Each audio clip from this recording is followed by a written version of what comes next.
going to be.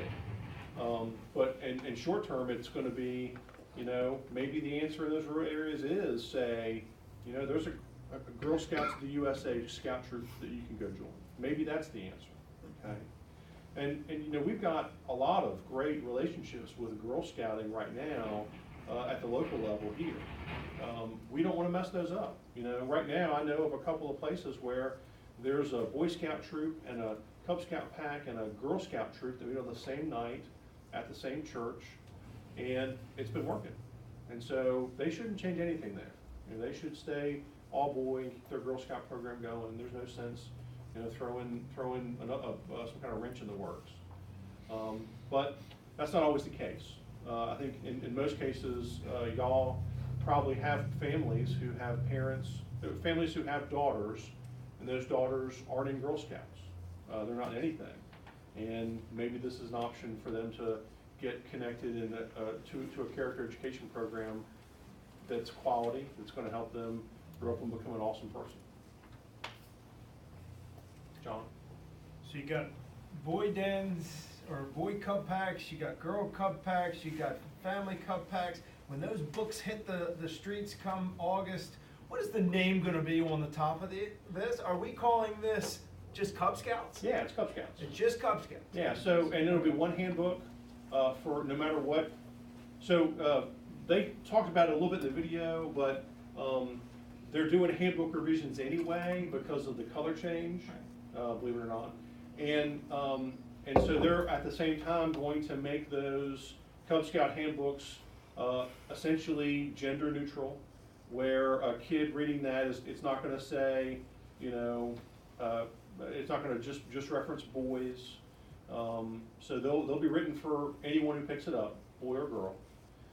And they're also going to they're in the process of redoing all of the adult leader materials, lesson plans, all the handbooks for adults, also at the same time. I'm just trying to keep this separation thing. It's scouting. It's Cub Scouting. It's Cub Scouts. You know, yeah. Same we're using the term, ideals, same goals and yeah. accomplishments. So we're using Nice the term that way. family scouting for two purposes. One, because we don't want to call our committee the Girls Joining Scouting Committee. And also because we need to differentiate between an all-boy pack, an all-girl pack, and a family scouting pack. Those are three different things. But beyond that, we're just using family scouting to refer to this committee. This is an ad hoc committee, not a standing committee, so when the crisis has gone away, we will no longer have to have a committee jobs. But right now, we've got plenty to do. So Cub Scouting it is. Cub Scouting, it's Cub Scouting. We'll decide what Boy Scouting becomes later. We'll decide what, Cub Scouting. yeah. Bill? Hey, Bill, are there any early adopters of the program in Virginia at the moment? I know that probably because National CAP Area Council has said they are going to do early adopters, and so I guarantee you there's a pack in Fairfax doing it somewhere. I don't. The only reason I asked it selfishly as well for my wife is that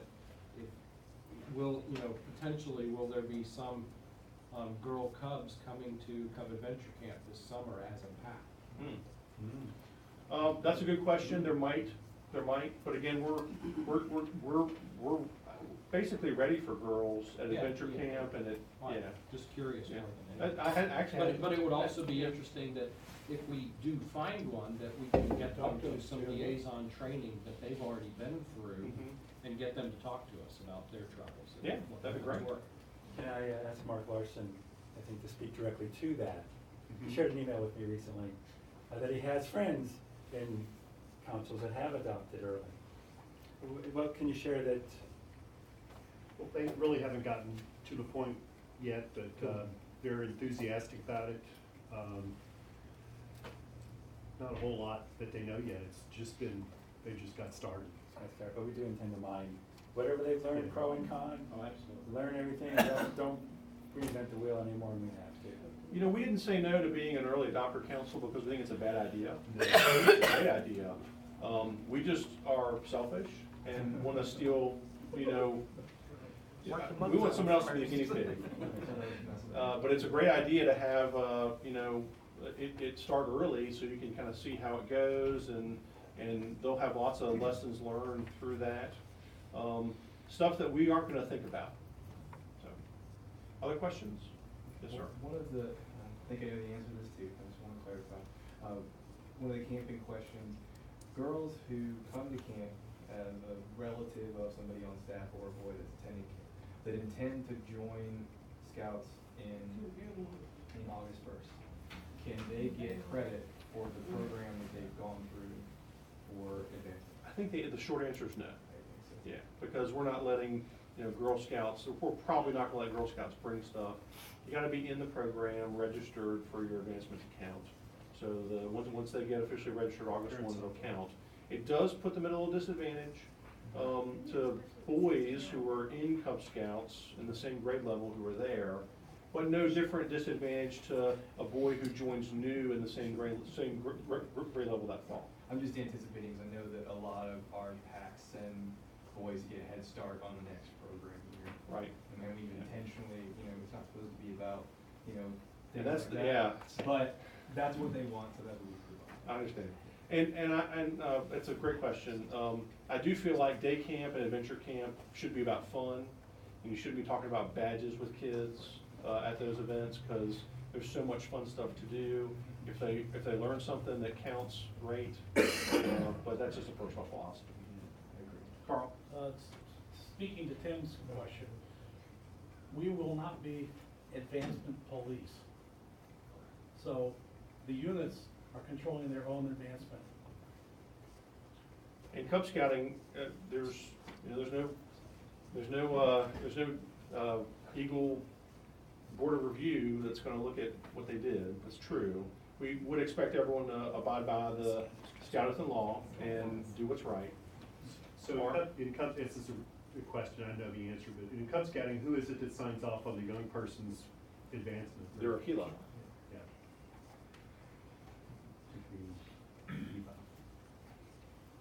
There was, I was reading some information off the national site today, and they were talking about an online application. Is council prepared to handle online applications that come in that they don't, you know, because, you know, if I had a child that age, I'm gonna go in and go do that in August 1, instead of waiting for the back to school night, because I wanna get in there and get Well, on. so they're doing online applications for PACs who are doing the early adoption program. But you have to be in a council that's doing early adoption. And you have to be a PAC who has been approved by the National Council to do early adoption. So there's no way a girl can register online right now for Cub Scouting. Well, I'm talking about August the 2nd, when you get 5 new applications, Sure. because they're girls that wanna join a pack. You gotta scramble to figure out where, if there's a pack that's close to them, to put them Right, in. agreed, yeah. No, and that's why we're doing the liaison visits and trying to figure out what PACs are gonna be accepting girls. You should know Absolutely. that by then, right? I would hope, that, yeah.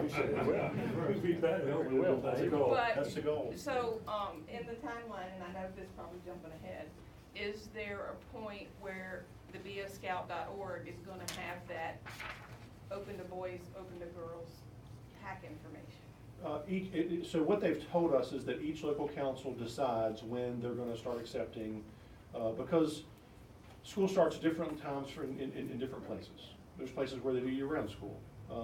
So we, as a council, said, the date where we're gonna accept girl applications is gonna be August 1st, and not before then.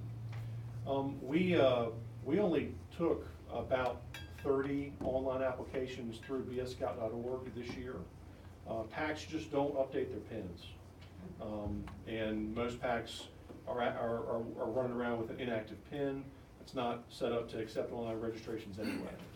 We do accept, we have our own internal system through joinscoutsva.org, where people can register, but that's much more of a human process. So you go online, you register your child in Cub Scouts, and it actually goes to a staff member here in the office, and they make sure there's a connection between a local Cub Scout pack and that family. So, and we're gonna, we've got those agreements in place, and we're gonna start you know, using that in August, because that's what we've told folks we're gonna do. Other questions? John? Not a question, but something to bring back to your Family Cub Scout committee. Probably the biggest concern I have is that you're gonna have these either girl Cub Packs or family Cub Packs, and the success of them, the long-term success of them. They're gonna probably need to mentor with an established pack or something. The districts may want to send mentors, somebody who has had a lot of experience in scouting, to keep them going long enough that they can get established and grow. Oh, yeah, any Because- all-girl pack. So the family packs, And I don't know if you all have Yeah. a plan for that, or Maybe. information for that, or are promoting that. that, You that got person. 5 girls to start Yeah. a pack somewhere, and that's great, and it needs to grow, and it Yeah. may take 2 or 3 years to get to 20 or 30, but they may die on the vine somewhere because nobody else Yeah. was behind them to support them, and that concerns me. Yeah. It is, it is. Our current commissioners. Yeah, should be receiving commissioner that. staff are responsible for that function in scouting, but, it doesn't always happen great. And John's right, new units are shaky, whether they're girls or Or boys, a new, for that a matter, new Boy sure. Scout troop or whatever it is. You start a new scouting program anywhere, it's shaky the first few years. And absolutely, we have a plan to throw some special resources at any new unit. But it's not always perfect, and things do fall apart. So I can't promise that it's gonna be awesome every time, but I can promise that we'll try, and we'll give them as much resources as we're willing to give and able to give. You know, part of why we have district committees and district commissioner staffs is to provide that resource. It's also why I employ a district executive in every district. So I'm not saying the DEs are gonna solve that problem, because they can't do it by themselves, and you all know that, but that's why those structures are there, is to help units. What else? I wanted to add something. Online, some of the folks have looked what's going on elsewhere, and I want to thank our council for letting the volunteers lead this. Other places, it's been the DEs who've been doing all this work. They got off to a better start, but I think having the volunteers as an integral part of this rollout is going to make a big difference here, and it's going to be a lot more positive. It's us doing the best we can to help each other with Bill's help. Roland? Yes. I just, the big question is the sponsoring organization. I know I'm a charge order representative for a pack and troop. Right. And our minister, who's assistant den leader for his son, says he sees nothing wrong with having girls and Cub Scouts, you know, that type of thing. But I'm wondering what feedback you're getting from the charter order organizations or anything like that. I know our pack's gonna sit down and talk about it. The T3 already had to sit down and talk to about it, go over and see how they wanna do it. What do you ask me, Roland? I don't know. What is it? What your feedback from I was asking you, what do you hear? representatives? What do you hear? Yeah. Well, let's ask the I'd say- commissioners who are here. So there's several Yeah. commissioners. I've asked them, so, our district chairs, Bill, what are you hearing? You've already told me, but what have you heard from your packs? You know, we have 3 packs, over 100 boys each today. And all 3 of them probably want girls. Cindy, would you agree with one of them? I'm gonna be honest, I really haven't had a firm That's what I'm conversation. hearing. I wouldn't be surprised at how we make that work. I don't really know, because as you alluded to, they're pretty damn big. Yeah. But, and we're hearing, I think, for me, the difficulty that I hear is, you know, we have one week below 2 who's gonna need a pack for just 5 or 6 months. We're gonna have a couple wolves, a couple bears, and a tiger. And it's gonna feel like a one-room schoolhouse.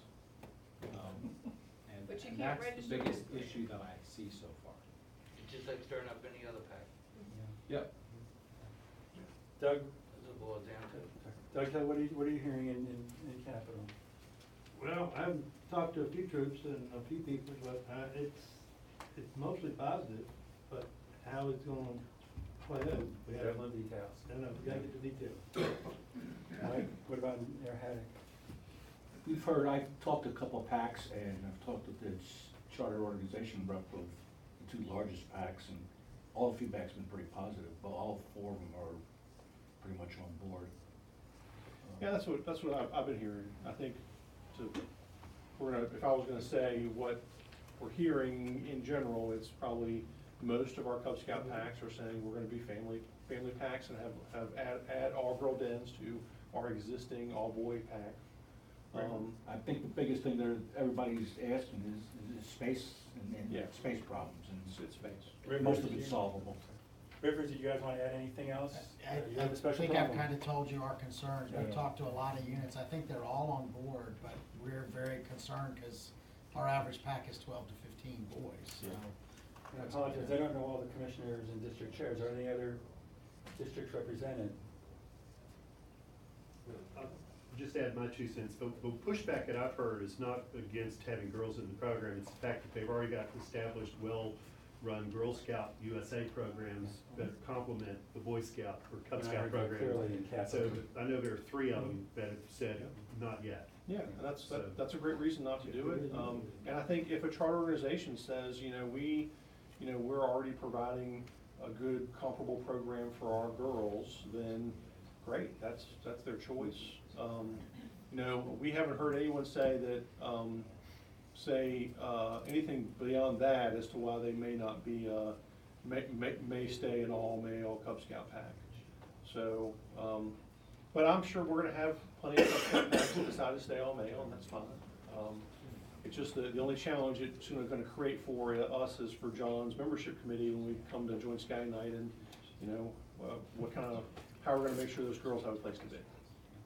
Phil, just a follow-up there. Tell me again the timeline for cutting on Be a Scout. Will Be a Scout cut on at the same time on August 1?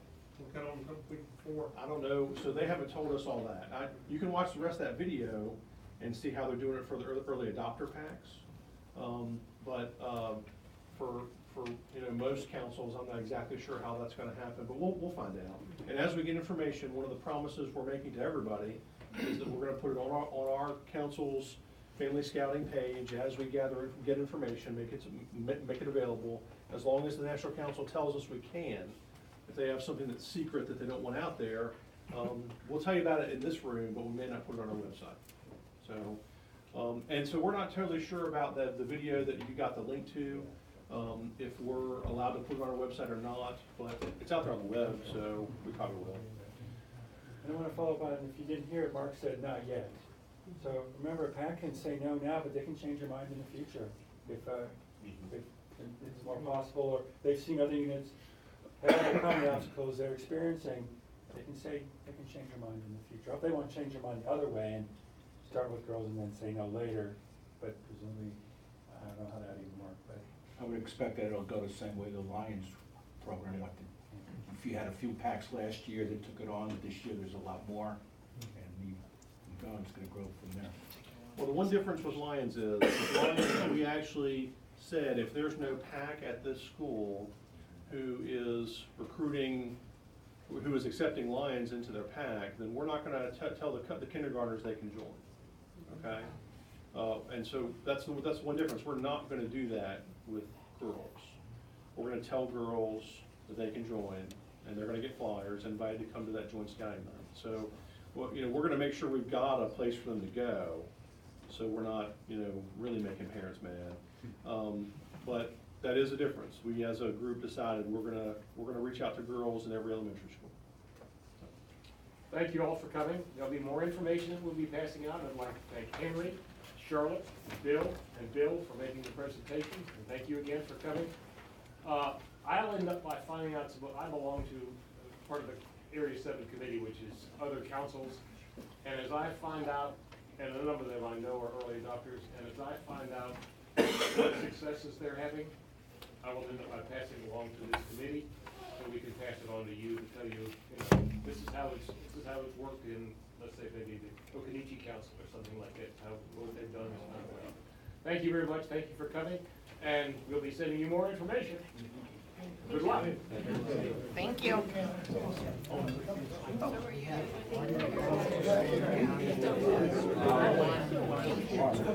Doesn't have to have much.